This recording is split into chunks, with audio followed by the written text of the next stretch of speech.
This channel does not promote or encourage any illegal activities. All contents provided by this channel is meant for educational purpose only. Question number 12 करते हैं. The radius of an air bubble is increasing at the rate of half centimeter per second. At what volume of the bubble increasing when the radius is 1 centimeter? ठीक है ना. तो ये question करना है. The radius of an air bubble is increasing. देखिए यहाँ पर वही चीज दे रखी है. इसके अंदर इसमें दे रखा है radius of the air bubble is increasing centimetre per second. Second मतलब टाइम होता है, यानी कि D r upon d t की जो वैल्यू दे रखी है वो है आपकी 1/2 सेंटीमीटर पर सेकंड. ठीक है. और volume of the bubble, bubble कैसा होता है? स्पेरिकल होता है शेप के अंदर. ठीक है ना. तो यहाँ पर लिखिए volume of the bubble.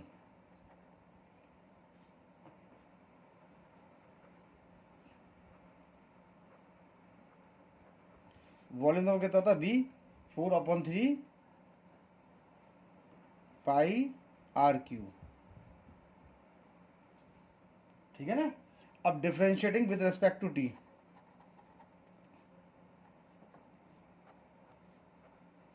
T के रिस्पेक्ट में करेंगे तो कितना होगा हमारा? D we upon d t.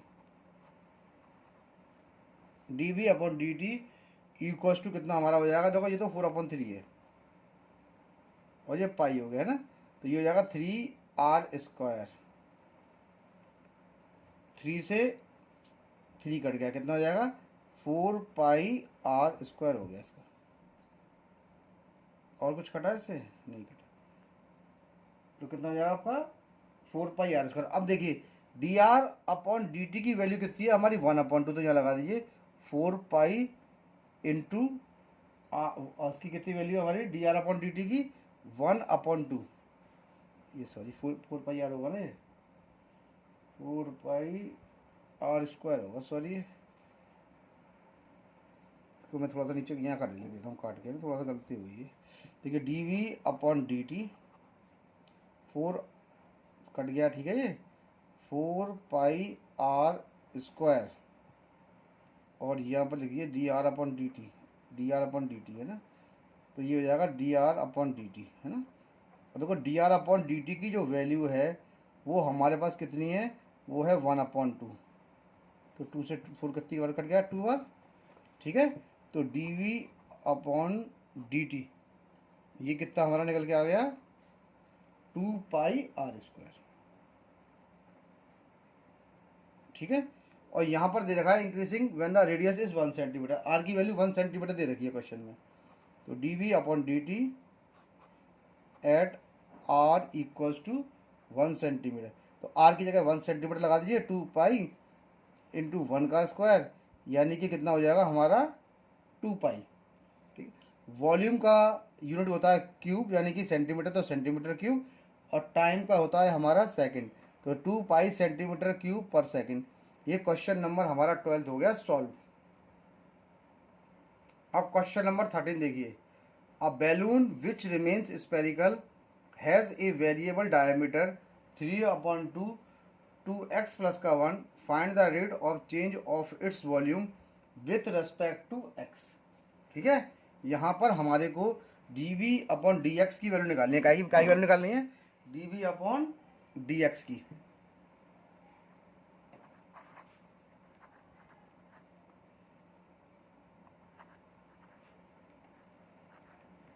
D we upon D X की वैल्यू निकालनी है. ठीक है. ये और रेडियस का फॉर्मूला निकालने का. तो रेडियस कितना होता है?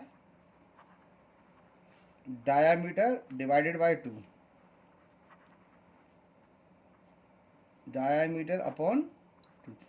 रेडियस का मतलब रेडियस जो होता है वो डायामीटर का आधा होता है. ठीक है. और डायामीटर ऑलरेडी यहाँ पर गिवन है. यहाँ लिख देता हूँ मैं.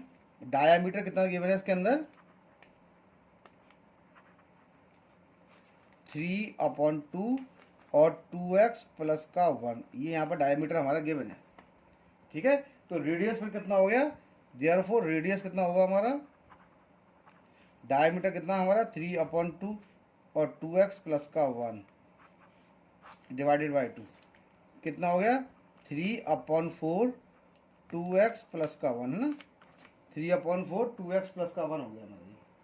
ठीक है। अब इसके बाद रेडियस हमारा आ गया। अब यहाँ पर बात कर रहा है balloon which remain spherical has a variable diameter इतना, find the rate of change of its volume with respect to X. ठीक है ना। तो यहाँ देखिए स्पेरिक वॉल्यूम कैसा स्पेरिकल है, तो वॉल्यूम ऑफ द बैलून क्या होगा, volume of the balloon, balloon हमारा कैसा स्पेरिकल है, तो v equal to 4/3 pi r cube. ठीक है ना, 4/3 पाई आर क्यूब है। ठीक है। अब यहां से रेडियस की वैल्यू को लगाइए, तो ये कितना 4/3 पाई तो लिख दिया मैंने। रेडियस हमारा कितना आ रहा है, रेडियस की वैल्यू कितनी है, ये है 3/4। तो मैं इसकी वैल्यू को लगा देता हूँ, यानी कि 3/4 2x प्लस का 1 और इसका होल क्यूब। ठीक है ना। अब देखिए अगला स्टेप जो है, अब हम क्या लिखेंगे, 4/3 आ गया है, पाई आ गया है। जब इस नंबर का होल क्यूब करेंगे, 3 का होल क्यूब कितना, 3 3 9 और 9 3 27, 4 का 4 4 16, 16 4 64, और ये बन जाएगा हमारा 2x प्लस 1 का क्यूब। मैंने इसका क्यूब कर दिया है और इसका क्यूब इस पर चढ़ा दिया है। ठीक है, क्योंकि मल्टीप्लाई में चल रहा है ना, तो इसका भी क्यूब होगा, इसका भी क्यूब होगा। अब 4 से कट गया, 4 बन गया 4 और 4 16 या 24, और 3 से कट गया कितनी बार, 9 बार, यानी वॉल्यूम मेरा कितना आ जाएगा 9 पाई/16। ठीक है ना, और 2x प्लस 1 का होल क्यूब। अब वही डिफ्रेंशिएटिंग करना है इसके अंदर विथ रेस्पेक्ट टू x, क्योंकि dv/dx चाहिए। तो differentiating both the sides with respect to x, ये बन जाएगा हमारा dv/dx। ये हमारा कांस्टेंट वेरिएबल है, ये ऐसे ही रहेगा। इसका डिफ्रेंशिएशन करेंगे तो ये तो आएगा आगे 3 और 2x प्लस 1 की पावर चल जाएगी 2। ठीक है ना, क्योंकि मैंने बताया था कि x की पावर n का डिफ्रेंशिएशन क्या होता है, इसकी पावर n का डिफ्रेंशिएशन करेंगे तो हो जाएगा nx की पावर n माइनस का 1। ठीक है, n आगे आ जाएगा और पावर में से एक कम हो जाएगा, क्योंकि 3 पावर थी तो मैंने एक कम कर दिया, तो यहाँ पर 2 रह गई। अब इसका होगा अंदर का, तो 2x का डिफ्रेंशिएशन करेंगे तो x का डिफ्रेंशिएशन 1 होता है, तो कितना आएगा, केवल 2, और 1 का होता है 0, तो इसका ऐसे ही छोड़ देंगे। ठीक है, यहाँ तक आ गया। अब 2 से काट देंगे 16 को 8 बार, तो ये कितना आ जाएगा, dv/dx इक्वल्स टू 9 3 जा कितना होता है हमारा 27 पाई/8, और ये कितना बन जाएगा हमारा 2x प्लस 1 का होल स्क्वायर। अब यहाँ देखिए इसमें कोई भी यूनिट गिवन नहीं है। ठीक है ना, जब इसमें यूनिट गिवन नहीं है तो हम इसमें कुछ कर ही नहीं सकते हैं, इतना ही इसका आंसर होगा। ना कोई इसमें वैल्यू दे रखी है कि एक्स की वैल्यू क्या लगाएं। तो ये हमारा क्वेश्चन नंबर 13 भी यहाँ पर हो गया सॉल्व। अब हम अपना क्वेश्चन नंबर 14 सॉल्व करते हैं। Sand is pouring from a pipe at the rate of 12 centimetre cube per second. ठीक है ना, सैंड एक पाइप में से निकल रही है किस रेट से, 12 सेंटीमीटर क्यूब पर सेकेंड के हिसाब से। The following sand forms a cone on the ground, यानी जो सैंड ऊपर से गिर रही है वो कोन की शेप में आ रही है। ठीक है ना, और ये आगे कह रहा है in such a way that height of the cone is always 1/6 of the radius of the base, यानी जो कोन की जो हाइट है वो बेस के रेडियस की 1/6 है। यानी कहने का मतलब क्या है हमारा, कि जो हाइट है वो रेडियस की 1/6 है, यानी 1/6। अगर इसकी हाइट h मान लें और रेडियस r मान लें तो ये हो गया। ठीक है ना, इसका मतलब क्या हो गया कि जो r की वैल्यू निकाली, इसको जो कर दीजिए, r बराबर हो जाएगा हमारा 6h। r की वैल्यू जो है वो 6h के इक्विवेलेंट है हमारी। ठीक है, अब इसके अंदर हमें निकालना क्या है, how fast is the height of the sand increasing with respect to height. ठीक है, तो यहाँ पर dh/dt की वैल्यू निकालनी है, हमें क्या की वैल्यू निकालनी है, हाइट की निकालनी है। How fast is the height of the sand cone increasing, यानी जो वैल्यू हमको निकालनी है वो निकालनी है dh/dt की, है ना, हाइट h से होती है ना, तो इसको क्या करेंगे dh/dt कर देंगे। अब वॉल्यूम ऑफ द कोन होता क्या है, वॉल्यूम ऑफ द कोन जो होता है वो कितना होता है 1/3 पाई आर स्क्वायर एच। ठीक है, अब वैल्यूज़ को सब्स्टिट्यूट करते हैं, आर की वैल्यू लगा देता हूँ मैं यहाँ पर। तो वॉल्यूम को कैसे रिप्रेजेंट करते हैं, वी से करते हैं, तो पाई/3 हो गया ये। आर की वैल्यू हमारी कितनी आ रही है 6h, तो ये हो जाएगा 6h का स्क्वायर इंटू एच। ठीक है, ये हो जाएगा पाई/3, 6 का स्क्वायर होता है 36, एच स्क्वायर इंटू एच। ठीक है, तो वी बराबर कितना हो जाएगा हमारा, 3 से करके कितनी बार 12 बार, तो ये हो जाएगा 12 पाई एच क्यूब, ये इसका वॉल्यूम आ गया। ठीक है, अब वही तरीका, डिफ्रेंशिएटिंग बोथ साइड्स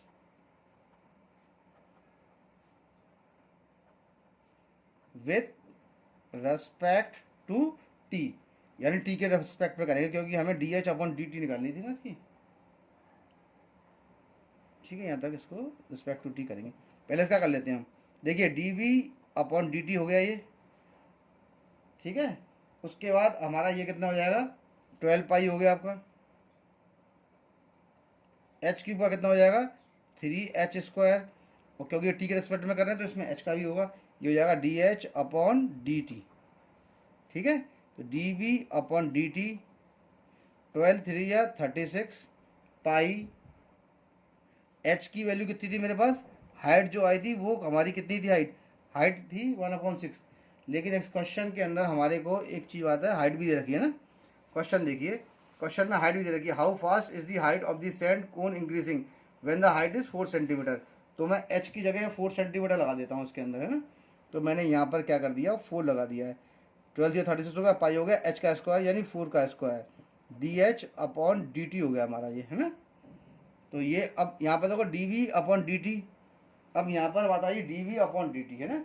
तो d we upon d t की जो वैल्यू है वो भी यहाँ पर गिवन है। देखिए मैं लिखना भूल गया हूँ ये स्टार्टिंग में, क्योंकि देखा ना, sand is pouring from a pipe at the rate of 12 centimetre cube per second, यानी हमारी d we upon d t की जो वैल्यू है वो कितनी है 12 सेंटीमीटर क्यूब पर सेकेंड में लिखना भूल गया था सॉरी से।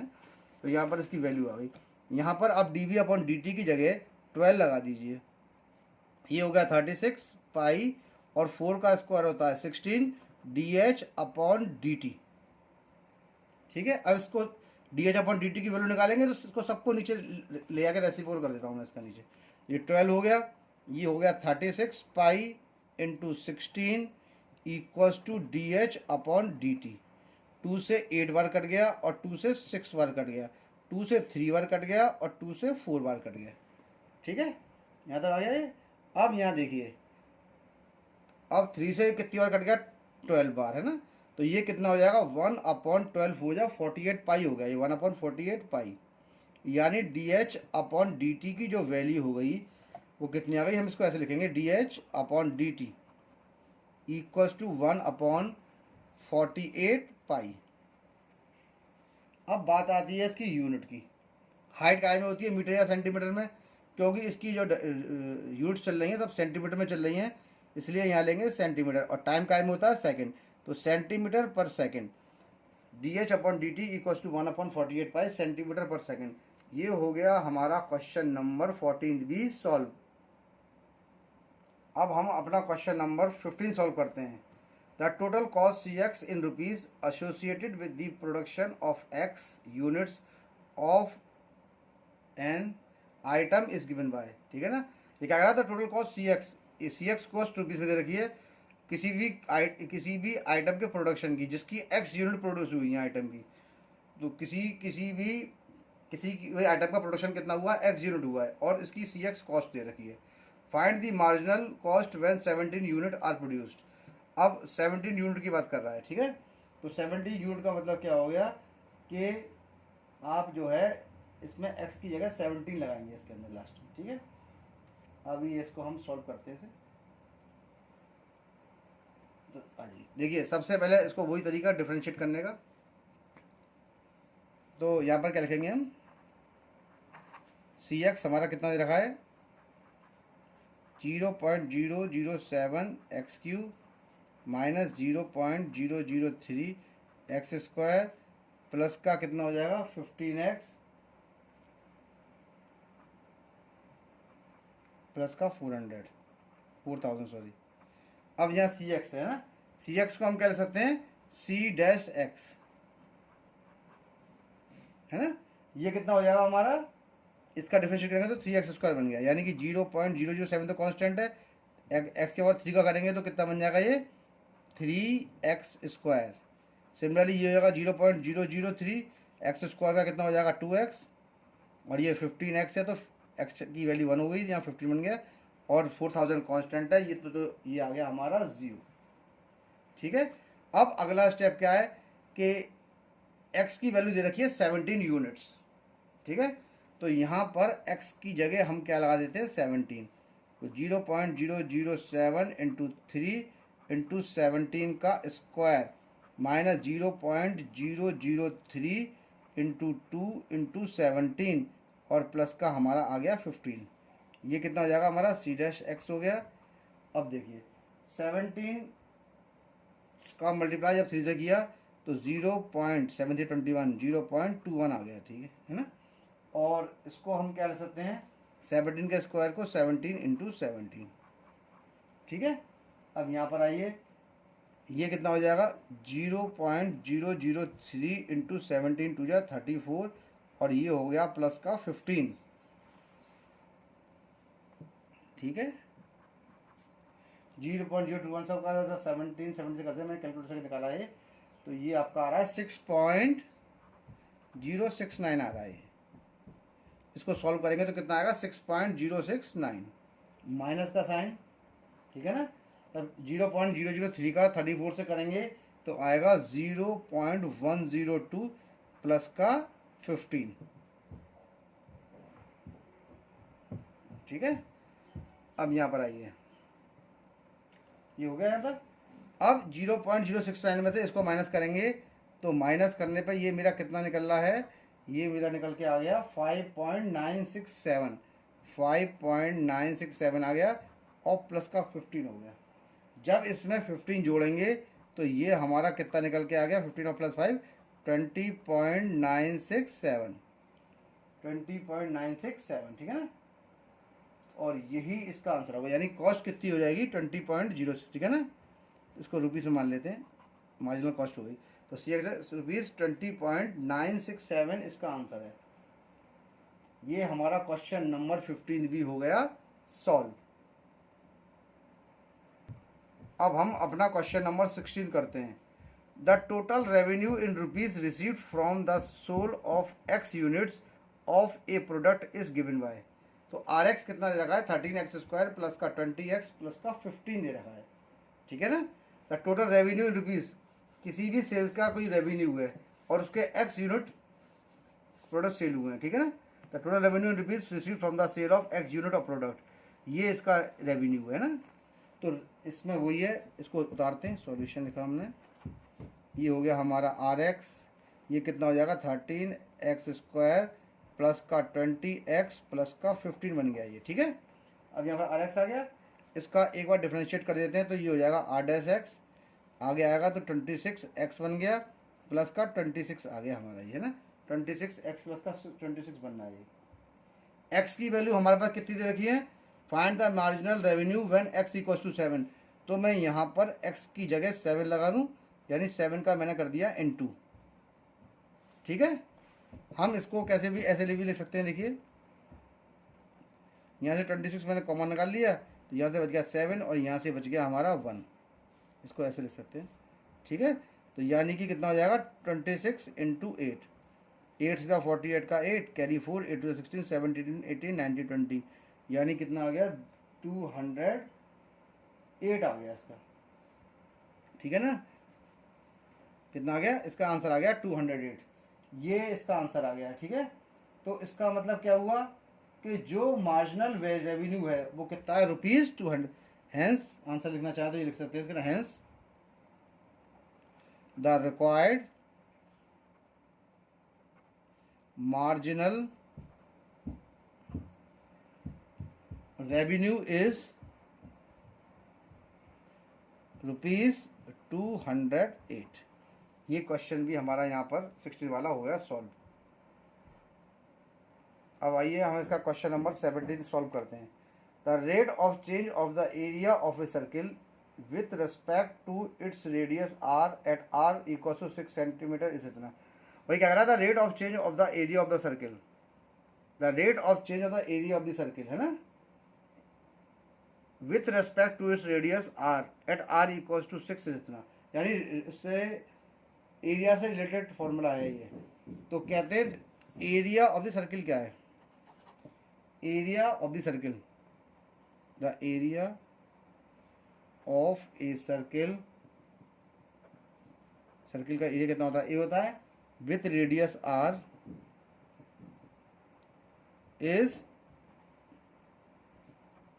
गिवन बाय, इसका एरिया क्या होता है, एरिया हमारा इसका कितना होता है पाई आर स्क्वायर।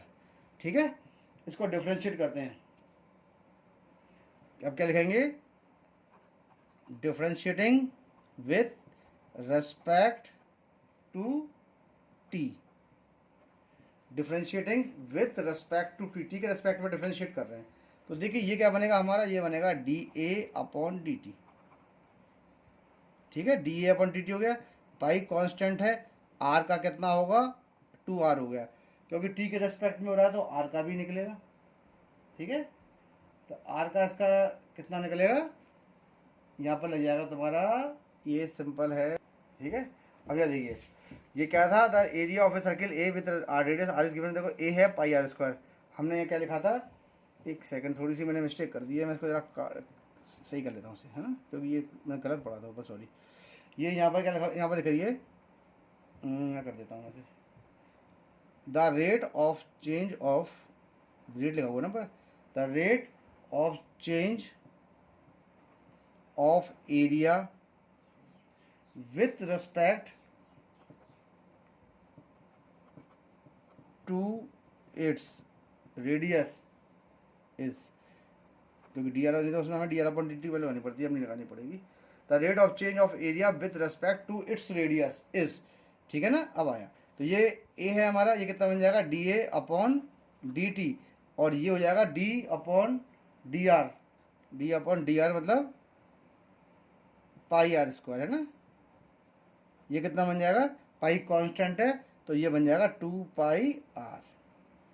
ठीक है, अब देखिए यहाँ पर क्या है, हमारे को आर की वैल्यू दे रखी है, आर की वैल्यू कितनी है, यहाँ लिखेंगे when r equals to 6 centimetre, जब आर की वैल्यू 6 सेंटीमीटर है तो हमारा क्या बनेगा, ये बनेगा मेरा, यहाँ कर देता हूँ मैं साइड में, d A upon d t equals to 2 pi, r की वैल्यू 6 लगा दी यानी कि 12 पाई।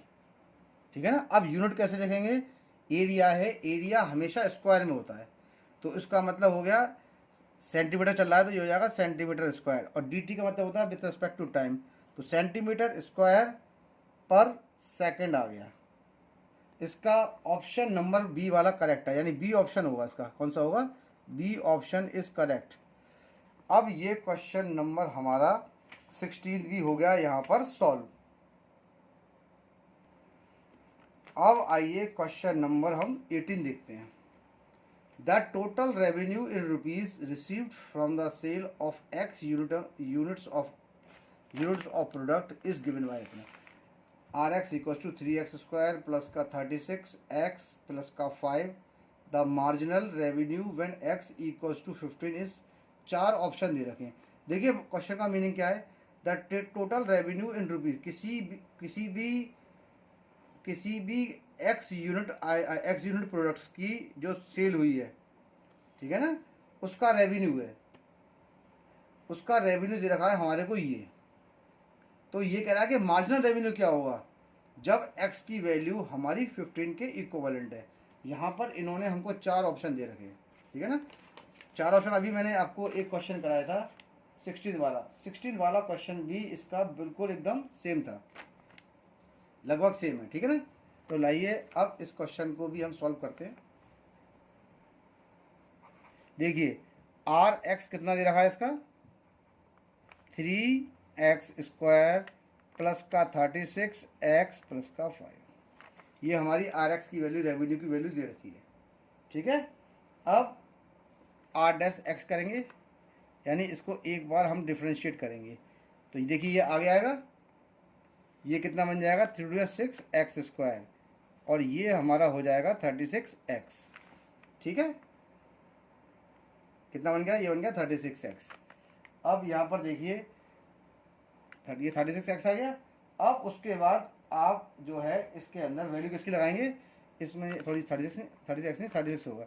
अब यहाँ पर मेरे पास r की x की जो वैल्यू रखी है वो कितनी रखी है 15, तो मैं लिख देता हूँ यहाँ r'15, और ये हो जाएगा 6 × 15 का स्क्वायर प्लस का 36। ठीक है, r'15 की बात चल रही है, 15 होता है 225, 15 का स्क्वायर 225 होता है, और प्लस का 36। ठीक है, यहाँ पर इसको हम सॉल्व कर लेते हैं। ये देखिए एक्स की वैल्यू 15 तो दे रखी थी इसके अंदर, तो ये कितना आ गया 225 × 16, 6। ठीक है, अरे यार बस थोड़ा क्वेश्चन में मिस्टेक कर दी मैंने। आर एक्स की वैल्यू कितनी थी, अरे सॉरी ये 6x होगा, सॉल्व करते में गलती हुई जाती है। देखिए तो ये 6x हो गया प्लस का 36 हो गया, ये स्क्वायर नहीं है सॉरी, ये सिंपल रहेगा है ना, यहाँ काटता हूँ मैं। r'15 = 6 × 15 कितना होता है 90, 90 प्लस का 36, 90 प्लस 30 कितना हो गया 116। तो इसका देखिए ऑप्शन कौन सा आ गया 116। इसका मतलब इसका ऑप्शन ए करेक्ट है, option A is the right answer. अब हमारा 18th क्वेश्चन भी हो गया सॉल्व, यानी इस एक्सरसाइज के सारे क्वेश्चन यहाँ पर हो गए सॉल्व।